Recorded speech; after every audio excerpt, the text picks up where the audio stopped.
নমস্কাৰ আপোনালোক সকলোকে মোৰ ইউটিউব চেনেল টিচাৰ্ছ কৰ্নাৰলৈ পুনৰ এবাৰ স্বাগতম জনাইছো। আজি এটি খুবেই গুৰুত্বপূৰ্ণ ভিডিঅ'লৈ আপোনালোকৰ মাজলৈ আহিছো। কাইন্ডলি ভিডিঅ'টি হেহলৈকে চাব, চাই ভাল পালে লাইক এণ্ড শ্বেয়াৰ কৰিব আৰু চেনেলটি যদি এতিয়াও সাবস্ক্ৰাইব কৰা নাই কাইন্ডলি সাবস্ক্ৰাইব কৰিব। পুনৰ এক শিক্ষক বদলীকৰণৰ নিৰ্দেশনা প্ৰকাশ পাইছে আৰু নিৰ্দেশনাটি প্ৰকাশ পাইছে 4 ফেব্ৰুৱাৰী তাৰিখে আৰু ডিস্ট্ৰিক্ট কমিশনাৰ হাইলাকান্দিৰ এপ্ৰুভেল মতে এই নিৰ্দেশনাটি প্ৰকাশ পাইছে আৰু য'ত কিছু সংখ্যক শিক্ষকক নিউলি পোষ্ট কৰা হৈছে আৰু তেওঁলোকক 3 দিনৰ ভিতৰত নতুন পোষ্টিং য'ত কৰা হৈছে এই নিৰ্দেশনাটি মতে তাত জয়েন কৰিবলৈ নিৰ্দেশনাটি দিয়া হৈছে আৰু তেওঁলোকে 3 দিনৰ ভিতৰতে জয়েন কৰাৰ শিক্ষা হেতু পৰ্টেলত তেওঁলোকৰ প্ৰফাইল আপডেট কৰিব লাগিব নতুন জয়নিং স্কুলখনৰ পৰা আৰু ইমিডিয়েট এফেক্ট হোৱাকে এই নিৰ্দেশনাটি বলবৎ হৈছে আৰু district elementary education officer Hailakandi ফালৰ পৰা প্ৰকাশ পাইছে আৰু আপোনালোকে এতিয়া তালিকাখন দেখা পাই আছে।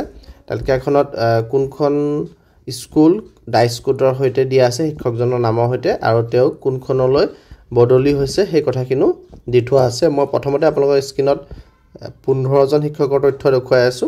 আপোনালোকে স্ক্ৰীনশ্বট লৈ ল'ব পাৰিব যদি প্ৰয়োজন বোধ কৰে। তাৰ পিছত আপোনালোকে 21 নম্বৰলৈকে স্ক্ৰীনত দেখা পাই আছে। এতিয়া আপোনালোকে স্ক্ৰীনত 22 ৰ পৰা 35 লৈকে দেখা পাই আছে। কোনখন স্কুলৰ পৰা কোনখন স্কুললৈ তেখেতসকলক ট্ৰান্সফাৰ কৰা হৈছে সেই তথ্যখিনি ইয়াত আছে আৰু এতিয়া আপোনালোকে স্ক্ৰীনত 42 নম্বৰলৈকে দেখা পাই আছে শিক্ষকৰ নাম আৰু বিদ্যালয়ৰ নাম কোনখনৰ পৰা কোনখনলৈকে ট্ৰান্সফাৰ কৰা হৈছে আৰু আপোনালোকে এতিয়া স্ক্ৰীনত দেখা পাই আছে 43 পৰা 55 লৈকে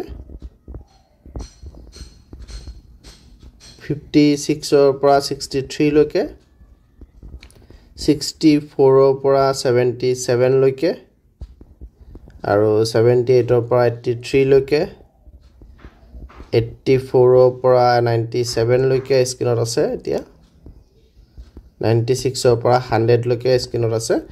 সৰ্বমুঠ 100 জন শিক্ষক শিক্ষয়িত্ৰীক বদলি কৰা হৈছে আৰু তেওঁলোকক সিঙ্গল টিচাৰ আৰু জিৰো টিচাৰ থকা বিদ্যালয়সমূহ হাইলাকান্দি ডিস্ট্ৰিক্টৰ তেনে বিদ্যালয়লৈ তেওঁলোকক ট্ৰান্সফাৰ কৰা হৈছে। গতিকে মই পুনৰ আপোনালোকক জনাইছো যে এই নিৰ্দেশনাটি হাইলাকান্দি জিলাৰ হয় আৰু এই নিৰ্দেশনাটিৰ জৰিয়তে 100 গৰাকী শিক্ষক শিক্ষয়িত্ৰীক জিৰো টিচাৰ আৰু সিঙ্গল টিচাৰ থকা বিদ্যালয়সমূহলৈ ট্ৰান্সফাৰ কৰা হৈছে আৰু তেওঁলোকে এই নিৰ্দেশনাটি প্ৰকাশ পোৱাৰ 3 দিনৰ ভিতৰত তেওঁলোকৰ নতুন প্লেস অফ পোষ্টিঙত জয়েন কৰিব লাগিব আৰু জয়েন কৰাৰ নতুন প্লেস অফ পোষ্টিঙত জয়েন কৰা 3 দিনৰ ভিতৰত তেওঁলোকে নিজৰ প্ৰফাইল শিক্ষা হেতু পৰ্টেলত আপডেট কৰিব লাগিব। ধন্যবাদ।